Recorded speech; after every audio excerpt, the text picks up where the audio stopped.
BJP अपने हिंदुत्व के एजेंडे को धरातल पर उतारने के सबसे स्वर्णिम काल के दौर में है, जिसे पीएम मोदी की भक्ति की शक्ति लगातार मजबूती दे रही है।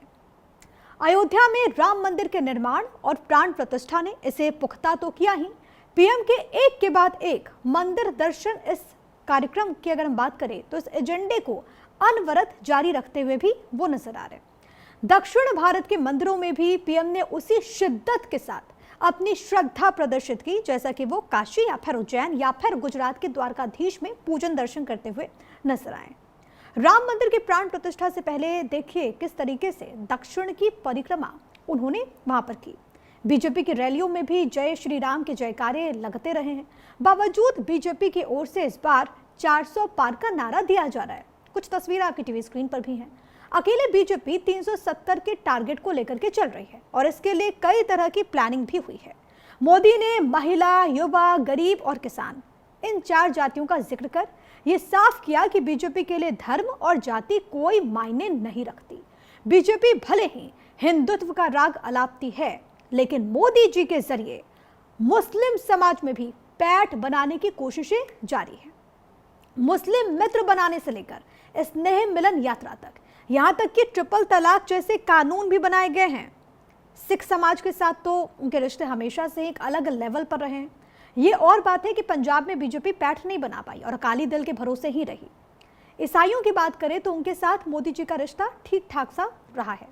पोल से मुलाकात हो या पोप से मुलाकात हो या फिर क्रिसमस की संध्या पर समुदाय के लोगों से मुलाकात, लेकिन बीजेपी ने मुस्लिम समाज को लेकर सबसे ज्यादा काम किया है, क्योंकि वो जानती है कि अपने टारगेट को पूरा करने में ये समाज उसके लिए सबसे मुफीद है। किसी भी तरह यदि उसके मन में अपने प्रति प्यार जगा लिया जाए तो थोक के भाव में वोट भी मिलेगा और सीटें भी। तो क्या इस बार बदलेगा मुस्लिम वोटर्स का मिजाज? इसके लिए पहले पुराने आंकड़ों को देखना होगा।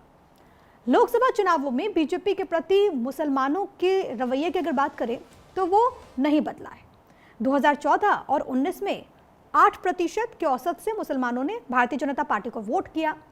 2019 के बाद हुए विधानसभा चुनावों में भी यही पैटर्न कायम रहा था। मुसलमान बीजेपी को हराने के लिए मुख्य विपक्षी पार्टी को ही एकजुट वोट देते रहे। लोकसभा की तरह साल 2019 के बाद हुए तमाम विधानसभा चुनावों में भी मुस्लिम वोटर्स बीजेपी को लेकर के उनका जो एटीट्यूड था, मिजाज था, वो कुछ खासा नहीं बदला। बीजेपी कोशिश करती रही, सबका साथ सबका विकास की बात भी करती रही, लेकिन मुसलमानों के बीच कोई करिश्मा कर पाने में नाकाम रही। मुस्लिमों में भी बीजेपी को लेकर आकर्षण नहीं बढ़ा। विधानसभा चुनावों की अगर हम बात करें तो 2020 के बिहार विधानसभा चुनाव में 77% यानी कि 77% मुस्लिम वोट महागठबंधन को मिल गया। 2021 के पश्चिम बंगाल जब चुनाव हुए तो उसमें 75% 85% मुसलमानों का जो वोट था वो ममता बनर्जी की पार्टी तृणमूल कांग्रेस को मिला। 2022 के यूपी विधानसभा चुनाव भी हुए थे, वहां पर 79% 79% मुसलमानों ने समाजवादी पार्टी को वोट किया।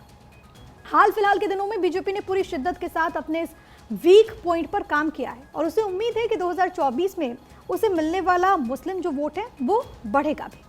24 लोकसभा चुनाव में बीजेपी मुस्लिम वोट के इस पैटर्न को तोड़ना चाहती है। बीजेपी माइनॉरिटी यूनिट को 16% से 17% वोट हासिल करने का टारगेट दिया गया। बीजेपी को उम्मीद है कि पिछले बार के मुकाबले मुस्लिमों का ज्यादा वोट शेयर मिलेगा। ये तो उम्मीद है, उम्मीद पर तो दुनिया ही कायम है, तो बीजेपी भी उम्मीद कर रही है। तो क्या गलत कर रही है? भ्रांतियां होती हैं टूटने के लिए, लेकिन चुनाव आंकड़ों का खेल है और आंकड़ों का पैटर्न समझे बिना ये उम्मीद कई बार धोखा दे सकते हैं। तो चलिए बीजेपी के वोट पैटर्न को भी आपको हम समझा देते हैं। साल 2014 में 2014 में 36% 36% हिंदू वोटर्स ने बीजेपी को वोट किया। साल 2019 में यह आंकड़ा बढ़ा और 44% हो गया। मुस्लिम मतदाताओं की अगर हम बात करें तो साल 2014 में 8% मुसलमानों ने बीजेपी को वोट किया। साल 2019 में आंकड़ा बढ़कर 8% ही रहा। ईसाई के मामले में बढ़ा तो सिखों के मामले में घटता नजर आया। साल 2014 में 7% ईसाई वोटर्स ने बीजेपी को वोट किया। साल 2019 में जो आंकड़ा था वो 11% हो गया, मतलब 7 से 11। साल 2014 में 16% जो सिख वोटर्स थे उन्होंने भारतीय जनता पार्टी के पक्ष में वोट कास्ट किया। साल 2019 जब आया तो ये आंकड़ा घटकर हो गया 11%। बीजेपी की उम्मीदों और उसकी कोशिशों के साथ केंद्रीय योजनाओं के प्रभाव को ध्यान में रखकर CSDS ने सर्वे कराया। सर्वे में पता करने की कोशिश की गई कि कितने प्रतिशत किस धर्म के मतदाता चाहते हैं कि मोदी 3.0 सरकार बने और कितने प्रतिशत नहीं चाहते कि बीजेपी सत्ता में आए और मोदी प्रधानमंत्री बने। 54% हिंदू मोदी सरकार चाहते हैं, 29% हिंदू मोदी सरकार नहीं चाहते, 15% मुस्लिम मोदी सरकार के पक्ष में है, 64% मुसलमान नहीं चाहते कि मोदी सरकार आए, 17% ईसाई मोदी सरकार चाहते हैं, 55% ईसाई मोदी सरकार नहीं चाहते, 29% सिख मोदी सरकार चाहते हैं। 55% सिखों का जो जवाब था वो इसके अगेंस्ट था। लेकिन हाल फिलहाल में कुछ मुसलमान जो नेता हैं उनके बयान आप सुनेंगे तो आपको लगेगा कि जो बात बीजेपी शुरू से कहती रही है कि कांग्रेस या फिर दूसरी पार्टीज मुस्लिमों को वोट बैंक समझती है, कुछ ऐसी स्टेटमेंट उन मुस्लिम नेताओं की भी है जिन्होंने हाल में अपनी पार्टी से नाता तोड़ा। हाल ही में कांग्रेस का दामन छोड़कर एनसीपी में शामिल हुए बाबा सिद्दीकी हों या फिर उनके बेटे जीशान सिद्दीकी।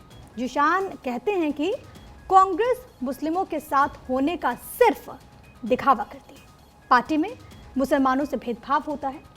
कुछ ऐसा ही मानते हैं सलीम शेरवानी, पूर्व सांसद हैं समाजवादी पार्टी के। उनका कहना है कि सपा के नारों में तो मुसलमान होता है लेकिन पार्टी उनके लिए कोई आवाज नहीं उठाती।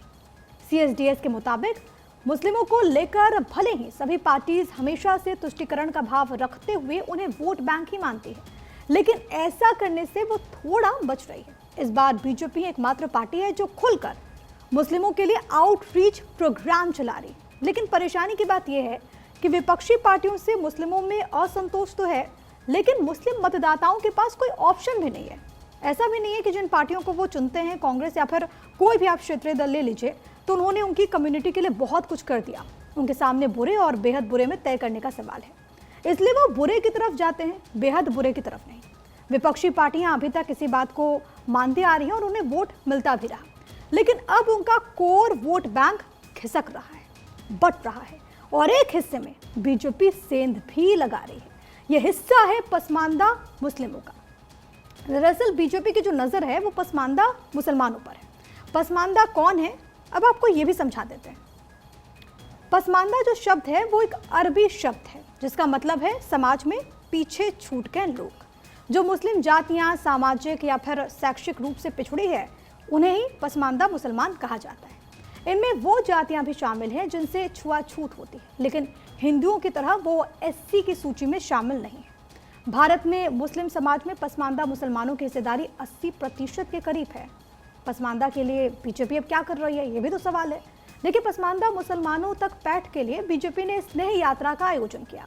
करीब 25,000 मुस्लिमों को मोदी मित्र के तौर पर समाज में प्रचार का जिम्मा भी दिया गया। यूपी में अपर कास्ट के मोहसिन रजा को हटाकर पसमानदा दानिश अंसारी को मंत्री बनाया गया। पसमानदा तारिक मंसूर को यूपी विधान परिषद में नामित किया गया, राष्ट्रीय उपाध्यक्ष बना दिया गया। बीजेपी तमाम योजनाओं से होने वाले फायदे गिनाने के साथ ही बीजेपी को कई तरह से मैनिपुलेट करने में जुटी हुई है। मुस्लिमों को क्या समझा रही है बीजेपी? सोशल जस्टिस के लिए पसमानदा मुसलमानों के मुद्दे को उठाया, जेंडर जस्टिस के लिए ट्रिपल तलाक खत्म किया, सभी के लिए कल्याणकारी योजनाएं चलाई, इस्लामिक देशों के साथ संबंध और मजबूत बनाए। 2014 के बाद सांप्रदायिक दंगा नहीं हुआ, राष्ट्रहित और देश की सुरक्षा को सबसे ऊपर रखा। अब कई सारे सवाल हैं जो कि लोगों के जहन में हैं और अब बीजेपी की कोशिश है कि कैसे ये जो मुसलमानों का जो वोट बैंक है वो बीजेपी के पक्ष में आ सके, और इसको लेकर के लगातार कवायदों का दौर भी जारी है।